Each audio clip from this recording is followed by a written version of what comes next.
प्यारे विद्यार्थियों, साथियों, आज हम चर्चा करेंगे राज्य शब्द की उत्पत्ति कैसे हुई है। अर्थात आज हम राजनीति विज्ञान की सबसे महत्वपूर्ण अवधारणा के ऊपर लेक्चर देंगे। किसके ऊपर? राज्य के ऊपर। भाई, राजनीति विज्ञान के अध्ययन की जो केंद्रीय वस्तु होती है, केंद्रीय विषय वस्तु होती है, वो राज्य ही होता है। क्या कहा है मैंने? राजनीति विज्ञान के अध्ययन का जो केंद्र बिंदु होता है वह राज्य ही होता है, स्टेट, राज्य। तो राज्य शब्द की उत्पत्ति कैसे हुई है, राज्य शब्द की विद्वानों ने क्या परिभाषाएं दी हैं, राज्य के कितने तत्व होते हैं, इसकी क्या विशेषताएं हैं, राज्य के बारे में वर्तमान समय में कितनी विचारधाराएं मौजूद हैं, इन सब के बारे में मैं मेरे प्राणों से प्यारे विद्यार्थियों को समझाऊंगा। और इसी के साथ में मैं आपको यह भी बताना चाहता हूं कि राज्य की उत्पत्ति के संदर्भ में जो विभिन्न सिद्धांत हैं वो सभी मैंने अपलोड कर दिए हैं। आप प्लेलिस्ट में देख सकते हैं, पॉलिटिकल थ्योरी में, राजनीतिक सिद्धांत के अंतर्गत। यस प्राणों से प्यारे विद्यार्थियों, प्रतिदिन जो मैं एक लेक्चर मेरे YouTube चैनल पर अपलोड करता हूं उसकी जानकारी, सूचना आपको प्राप्त हो सके, इसके लिए हमारे चैनल को सब्सक्राइब अवश्य कीजिएगा। आशा करता हूं आपने सब्सक्राइब कर दिया होगा। Thank you very much, thank you very much. Yes, आज का हमारा लेक्चर किस पर होगा? राज्य शब्द की उत्पत्ति कैसी हुई। देखो, बहुत महत्वपूर्ण बात है भाई। राजनीति विज्ञान के विद्यार्थी यदि राज्य शब्द की उत्पत्ति ही नहीं जानते हैं, राज्य शब्द का अर्थ परिभाषा नहीं जानते, तो राजनीति विज्ञान नहीं समझ सकते। कारण राजनीति विज्ञान के अध्ययन का जो केंद्र बिंदु होता है वह राज्य ही होता है, स्टेट, राज्य ही होता है।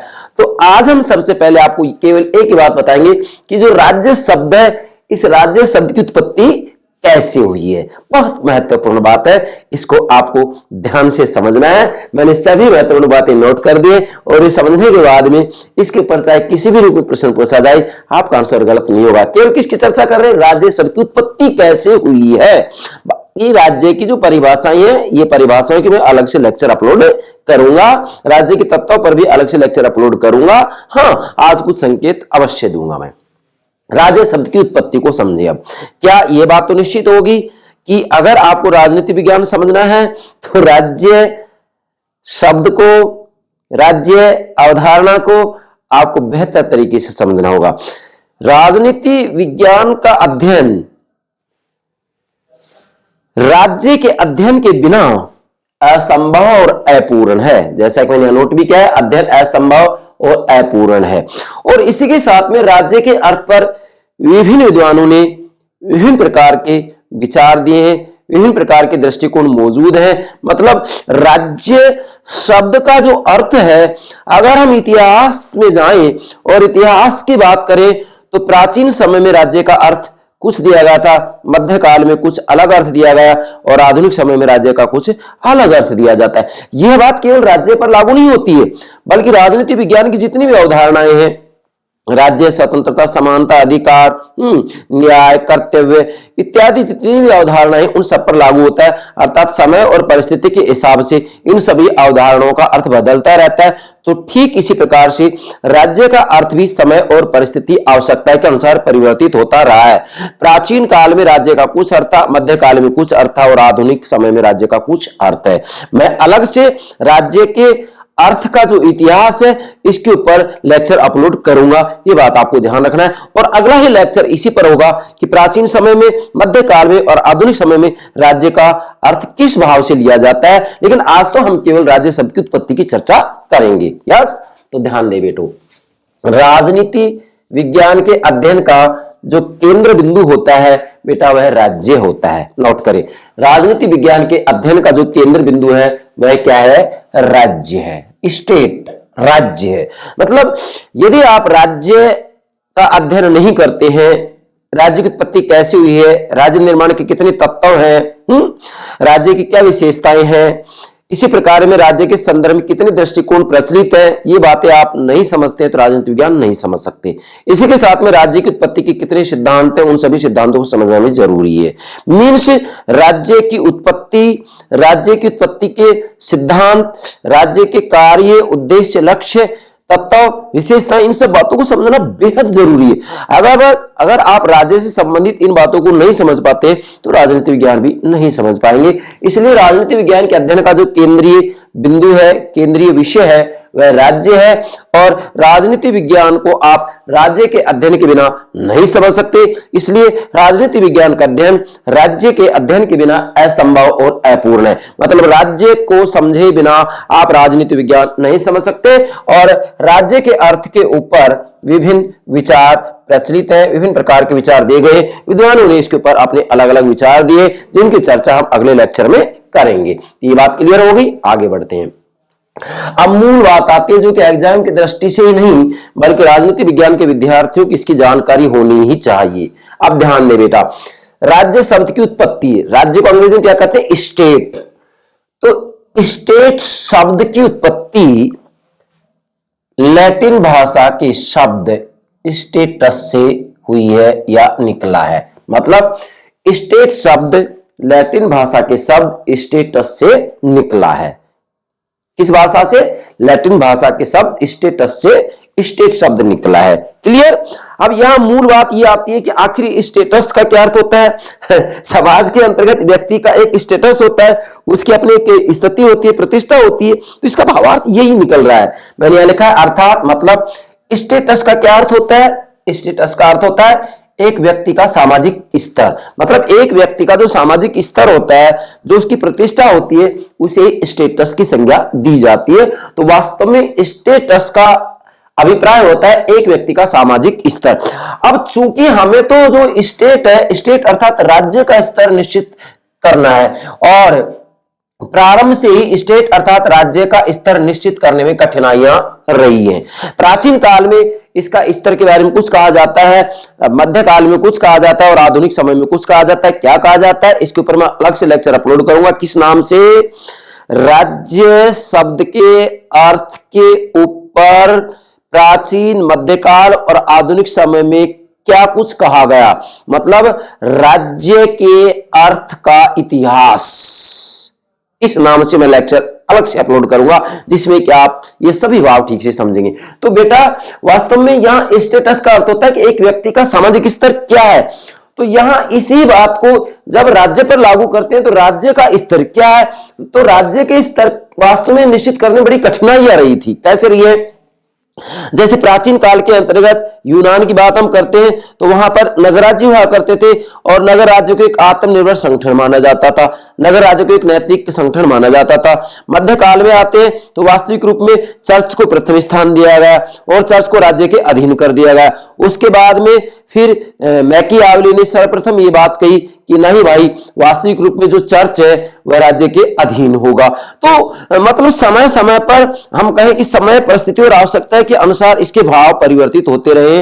राज्य का जो स्तर है वो स्तर परिवर्तित होता रहा है। इसके स्तर को निश्चित करने में कठिनाइयां रही है, जैसा कि मैंने कुछ संकेत दिया। बाकी मैं व्यापक रूप में अगले लेक्चर में चर्चा करूंगा। ठीक है बेटा, अब आगे बढ़ते हैं। स्टेट अर्थात राज्य शब्द का प्रयोग सर्वप्रथम, अब ध्यान दें बेटा, ये अक्सर मैंने देखा है राजनीति विज्ञान के विद्यार्थियों की इसकी जानकारी ही नहीं होती है। स्टेट अर्थात राज्य शब्द का प्रयोग सर्वप्रथम इटली के विद्वान है मैकियावेली। कौन है? इटली के हैं ये, मैकियावेली। इन्होंने अपनी पुस्तक the Prince, Raja, the Prince के अंतर्गत किया है। बहुत महत्वपूर्ण बात है। स्टेट अर्थात राज्य शब्द का प्रयोग सर्वप्रथम इटली के दार्शनिक मैकियावेली ने अपनी पुस्तक द प्रिंस में किया है। मतलब स्पष्ट रूप में स्टेट शब्द का प्रयोग सर्वप्रथम मैकियावेली के द्वारा किया गया है, और ये वही मैकियावेली है जिसको कि आधुनिक राजनीतिक चिंतन का जनक भी कहा जाता है। यस, आधुनिक राजनीतिक चिंतन का जनक या पिता किसे कहा जाता है? मैकियावेली को कहा जाता है। क्यों? क्योंकि मैकियावेली ने सर्वप्रथम मध्य युग की सभी मान्यताओं का खंडन किया है, सब मान्यताओं का खंडन कर दिया और स्पष्ट रूप में कह दिया कि चर्च राज्य के अधीन होगा। जबकि इससे पहले संत थॉमस एक्विनास कह रहे हैं कि वास्तविक रूप में राज्य चर्च के अधीन होगा, परंतु मैकियावेली ने कह दिया कि चर्च राज्य के अधीन होगा। इसलिए स्टेट शब्द का सर्वप्रथम प्रयोग मैकियावेली ने, जो कि इटली के हैं, अपनी पुस्तक द प्रिंस में किया है। और किस लिए किया है? क्योंकि ये इटली का एकीकरण चाहते थे। इटली 5 भागों में बटी हुई थी और मैकियावेली इटली का एकीकरण करना चाहते थे, और एकीकरण तभी संभव था जबकि वास्तविक रूप में वहां पर जो है ये जो शक्ति और बल का प्रयोग है, वह शक्ति और बल का प्रयोग वास्तविक रूप में केवल राज्य के द्वारा किया जाए और वहां पर अन्य जो समुदाय है वो राज्य के अधीन हो, चाहे चर्च ही क्यों ना हो, सभी समुदाय राज्य के अधीन होंगे।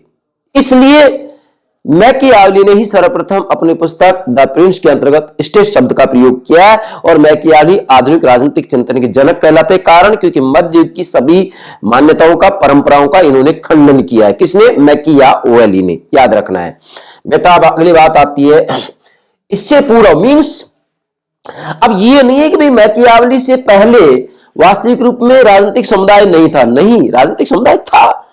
प्राचीन यूनान की बात करते हैं हम तो यूनान में प्लेटो और अरस्तु ने नगर राज्य की बात की है, सिटी स्टेट की बात की है और यहां तक कहा कि नगर राज्य आत्मनिर्भर संगठन है, नगर राज्य एक नैतिक संस्था है। तो इसका मतलब मैकियावली से पहले भी ऐसा नहीं है कि राजनीतिक समुदाय नहीं था। नहीं, राजनीतिक समुदाय था, लेकिन स्टेट शब्द का प्रयोग सबसे पहले मैकियावली ने किया है। तो ध्यान दे, इससे पूर्व मैकियावली से पहले, इससे पूर्व भी राजनीतिक समुदाय के लिए, मतलब जो राजनीतिक समुदाय है, राजनीतिक समुदाय मौजूद था, राजनीतिक निर्णय लेने वाली संस्थाएं थी, लेकिन इनके नामकरण अलग थे। राजनीतिक समुदाय के लिए पॉलिस, रेस, पब्लिका, सिविटास, रेगुलस आदि शब्दों का प्रयोग किया जाता था। मतलब मैकियावली से पहले भी राजनीतिक समुदाय के लिए, चूंकि राज्य एक राजनीतिक समुदाय ही है, तो राजनीतिक समुदाय के लिए पॉलिस, रेस, पब्लिका, सिविटास, रेगुलस आदि शब्दों का प्रयोग किया जाता था।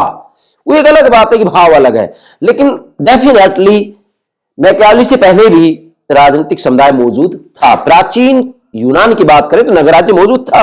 प्लेटो और अरस्तु ने तो नगर राज्य के ऊपर काफी कुछ लिखा है और जैसे जो दो महत्वपूर्ण नगर राज्य हैं जैसे एथेंस और स्पार्टा, तो इनके संविधान के बारे में काफी कुछ लिखा गया। अरस्तु ने बहुत कुछ लिखा है। ध्यान दें, अगली बात आती है राजनीतिक समुदाय के रूप में राज्य का अस्तित्व एक सत्य बन गया था। मतलब वास्तव में मैकियावली ने सबसे पहले स्टेट शब्द का प्रयोग किया है, परंतु मैकियावली से पहले भी राजनीतिक समुदाय के रूप में राज्य का अस्तित्व एक सत्य बन गया था।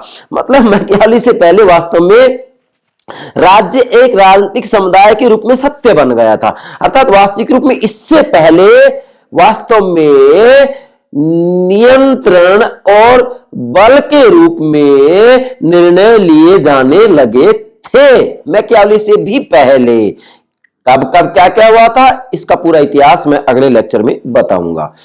इसके बाद में बेटा ध्यान दें, यहां राजनीतिक समुदाय के रूप में राज्य का अस्तित्व एक सत्य बन गया था। कैसे? अब ध्यान दें, जैसे कि इससे पहले अरस्तु ने स्पष्ट रूप में राजनीतिक समुदाय की चर्चा की है और अरस्तु ने कहा है कि परिवार, परिवार से ग्राम और ग्राम से नगर राज्य अस्तित्व में आए हैं।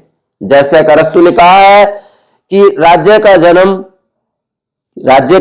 जन्म न केवल जीवन के लिए है बल्कि सदजीवन की प्राप्ति के लिए यह अस्तित्व में बना हुआ है। मतलब राज्य का जन्म केवल आवश्यकताओं के लिए नहीं है बल्कि सदजीवन की प्राप्ति के लिए अस्तित्व में बना हुआ है। तो डेफिनेटली अरस्तु यहां राज्य की बात कर रहे हैं। तो मैकियावली से पहले ऐसी कोई बात नहीं, राजनीतिक समुदाय नहीं था। अरस्तु स्पष्ट रूप में नगर राज्य की बात कर रहे हैं। आज राष्ट्र राज्य है, लेकिन अरस्तु ने इतना तो कहा है कि नगर राज्य आत्मनिर्भर होने चाहिए। आज भी हम देखें तो भारत के संदर्भ में हमारे प्रधानमंत्री नरेंद्र मोदी जी निर्भर भारत की बात कर रहे हैं, आत्मनिर्भर भारत की बात कर रहे हैं। तो अरस्तु की तो बात दोहराई जा रही है आज। फिर सिसरो है, सिसरो ने भी वास्तविक रूप में राजनीतिक समुदाय के कानूनी पहलू पर बल दिया था। इसी के साथ में जो मैकियावली है उन्होंने राजनीतिक समुदाय के बल प्रयोग व नियंत्रण संबंधी अधिकार के तत्व पर बल दिया है। मतलब इससे पहले वास्तव में राजनीतिक समुदाय के बारे में विचार किए गए थे, लेकिन मैकियावली ने सबसे पहले राजनीतिक समुदाय के बल प्रयोग व नियंत्रण संबंधी अधिकार के तत्व पर बल दिया। इसलिए आप कह सकते हैं कि राज्य शब्द का प्रयोग सबसे पहले मैकियावली के द्वारा ही किया गया है। यहां तक क्लियर? आगे बढ़ते। स्टेट शब्द, राज्य, स्टेट शब्द के प्रयोग से पूर्व भी राज्य का अस्तित्व भाव के रूप में था। अब ध्यान दें, मतलब स्टेट शब्द के प्रयोग से पहले भी मैकियावली ने सबसे पहले इसका प्रयोग किया ना, तो मैकियावली से भी पहले स्टेट शब्द के प्रयोग से पूर्व भी राज्य का अस्तित्व भाव के रूप में, मतलब भाव के रूप में, वास्तविक रूप में राज्य का अस्तित्व था। जैसे कि अरस्तु को देख सकते हैं, प्लेटो को देख सकते हैं, इसके बाद में आप संत थॉमस एक्विनास को देख सकते हैं, सिसरो को देख सकते हैं। मतलब पश्चिमी राजनीतिक चिंतन का इतिहास जब हम पढ़ते हैं तो वास्तविक रूप में मैकियावेली से पीछे जब वहां जाते हैं तो किसी न किसी राजनीतिक समुदाय मौजूद था जो कि समाज के लिए निर्णय लेता था। उसके बाद में 16वीं शताब्दी में संगठित समूह के भाव को व्यक्त करने के लिए वास्तविक रूप में राज्य शब्द का प्रयोग नहीं किया जाता था। ध्यान देना, 16वीं शताब्दी में संगठित समूह के भाव को व्यक्त करने के लिए राज्य शब्द का प्रयोग नहीं किया जाता था, बल्कि रेल्म, बॉडी पॉलिटिक, कॉमनवेल्थ आदि शब्दों का प्रयोग करते थे। मतलब यह वास्तविक रूप में 16वीं शताब्दी में संगठित समूहों के भाव को व्यक्त करने के लिए राज्य शब्द का प्रयोग नहीं किया जाता था। कब? 16वीं शताब्दी में। इसके बाद में ग्रीन, थॉमस हिल ग्रीन, बोसांके ने राज्य शब्द का प्रयोग इस प्रकार किया कि इसका अर्थ सरकार भी हो सकता है और राष्ट्रीय समाज भी हो सकता है और एक आदर्श इकाई भी हो सकता था। किसने? ग्रीन और बोसांके ने राज्य शब्द का प्रयोग इस रूप में किया। किस रूप में किया है? कि इसका अर्थ सरकार भी हो सकता है, यस, राष्ट्रीय समाज भी हो सकता है और एक आदर्श इकाई भी हो सकता था। ये ग्रीन और बोसांके ने राज्य शब्द का प्रयोग इस भाव में किया है। इसके बाद में वास्तविक रूप में जब राज्य शब्द के भाव की बात आती है तो यहां पर 3 तत्व और प्रचलित: ईश्वरीय तत्व, कानूनी तत्व और उद्देश्यों के आधार पर। इन 3 प्रकार से भी वास्तविक रूप में जो है राज्य शब्द का अर्थ बतलाया गया है। डेफिनेशन नहीं दे रहा हूं मैं, केवल भाव के रूप में अर्थ बता रहा हूं। ईश्वरीय तत्व के रूप में एक विद्वान है प्लूटार्क ने कहा है कि एक नगर की स्थापना भूमि के बिना संभव है, परंतु ईश्वर में विश्वास के बिना राज्य की स्थापना नहीं हो सकती। मतलब यहां पर राज्य के अंतर्गत ईश्वरीय तत्व को प्राथमिकता दी गई है। उसके बाद में कानूनी तत्व को प्राथमिकता दी है। किसने? वुडरो विल्सन ने। विल्सन कह रहे किसी भी निश्चित भूभाग में कानूनों के लिए संगठित जनता ही राज्य होती है। कानूनों के लिए संगठित जनता ही राज्य होती है। यहां पर वास्तविक रूप में राज्य का जो अर्थ जिस भाव से लिया गया है वह कानूनी भाव से लिया गया है, कानूनी तत्व के रूप में लिया गया है। तीसरा है उद्देश्यों के आधार पर। यहां पर राज्य का जो अर्थ लिया गया है वह किस भाव में लिया गया है? उद्देश्यों के आधार पर। जैसा कि राजनीति विज्ञान के जनक अरस्तु ने कहा है कि राजनीतिक समुदाय परिवारों तथा ग्रामों का वह संघ है जिसका उद्देश्य एक पूर्ण तथा आत्मनिर्भर जीवन की प्राप्ति है। मतलब अरस्तु वास्तविक रूप में स्पष्ट रूप में कह रहे हैं कि नगर राज्य का जो लक्ष्य है वो आत्मनिर्भर जीवन की प्राप्ति है। मतलब नगर राज्य वास्तविक रूप में आत्मनिर्भर हो। फिर से दोहरा रहा हूं, अरस्तु कह रहे राजनीतिक समुदाय परिवारों तथा ग्रामों का वह संघ है। देखो, परिवारों तथा ग्रामों का वह संघ है। अरस्तु ने स्पष्ट कहा कि परिवार से ग्राम और ग्राम से नगर राज्य से तमाई। तो इसका मतलब अरस्तु वास्तविक रूप में राज्य की उत्पत्ति के बारे में मैं ये कहूंगा कि विकासवादी सिद्धांत की बात करें कि राज्य का धीरे धीरे विकास हुआ है। और ठीक बात है, राज्य एक स्वाभाविक समझता है। सबसे पहले परिवार अस्तित्व में आते हैं, उसके बाद परिवार से ग्राम बनते हैं और ग्राम से नगर राज्य अस्तित्व में आता है। क्लियर ये बात। बाकी मैंने अरस्तु के ऊपर जितने भी लेक्चर हैं अपलोड कर दिए हैं। आप पश्चिमी राजनीतिक चिंतक के अंतर्गत ये सारी बातें देख सकते हैं, पश्चिमी राजनीतिक विचारकों के अंतर्गत देख सकते हैं। लगभग मैंने 48 लेक्चर अपलोड कर रखे हैं, आप देखिएगा प्ले लिस्ट में। तो उद्देश्य के आधार पर अरस्तु क्या करें? राजनीतिक समुदाय परिवारों तथा ग्रामों का वह संघ है, परिवारों तथा ग्रामों का वह संघ है जिसका उद्देश्य एक पूर्ण तथा आत्मनिर्भर जीवन की प्राप्ति है। मतलब अरस्तु के समय में राष्ट्र राज्य नहीं थे, नगर राज्य थे। तो वास्तविक रूप में इस नगर राज्य का उद्देश्य क्या है? एक पूर्ण तथा आत्मनिर्भर जीवन की प्राप्ति। आज नगर राज्य नहीं है, आज राष्ट्र राज्य है। तो अरस्तु वास्तविक रूप में नगर राज्य के बारे में अपनी पुस्तक पॉलिटिक्स में बहुत कुछ लिखा है। इसलिए हम कह सकते हैं कि चाहे मैकियावेली ने स्टेट शब्द का प्रयोग सबसे पहले किया हो, लेकिन राजनीतिक समुदाय के रूप में मैकियावेली से पहले भी ये राज्य मौजूद था। किस रूप में? मतलब राजनीतिक समुदाय के रूप में। वास्तविक रूप में देखा जाए तो मैकियावेली से पहले भी राज्य के भाव मौजूद थे, हालांकि स्टेट शब्द का प्रयोग सबसे पहले मैकियावेली ने किया है।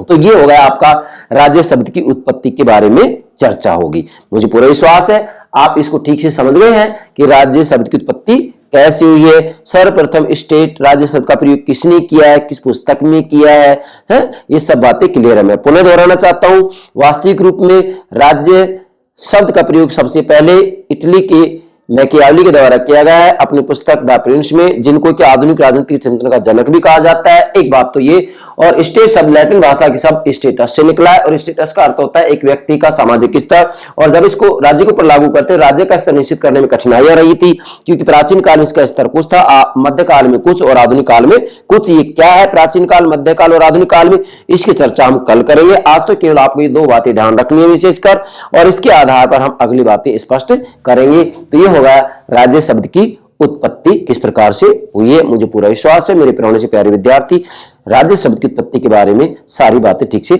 समझ गए होंगे। हालांकि यहां मैंने जैसे राज्य चार, इसका मतलब राज्य निर्माण के चार तत्व होते हैं: जनसंख्या, निश्चित विभाग, सरकार और संप्रभुता।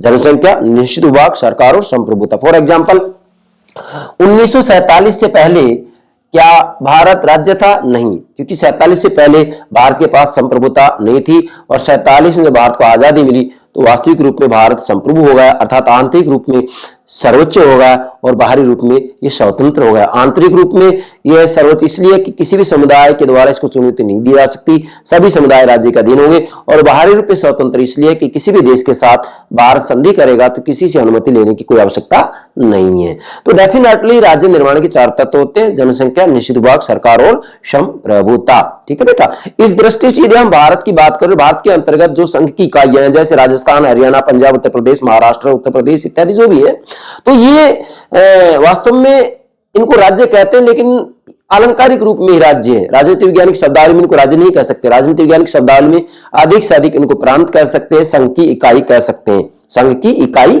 कह सकते हैं, क्योंकि राज्य के लिए चार तत्वों का होना जरूरी है: जनसंख्या, निश्चित विभाग, सरकार और संप्रभुता। जबकि संघ की जो इकाइयां हैं संप्रभु नहीं है, इसलिए ये राजनीति वैज्ञानिक शब्दावली में राज्य नहीं हो सकते, केवल इनको संघ की इकाई कहा जा सकता है या इनको प्रांत कहा जा सकता है। ठीक है बेटा, तो ये होगा राज्य शब्द की उत्पत्ति। मुझे पूरा विश्वास है आप ये सब बातें ठीक से समझ गए होंगे। Okay, yes, thank you very much, thank you very much.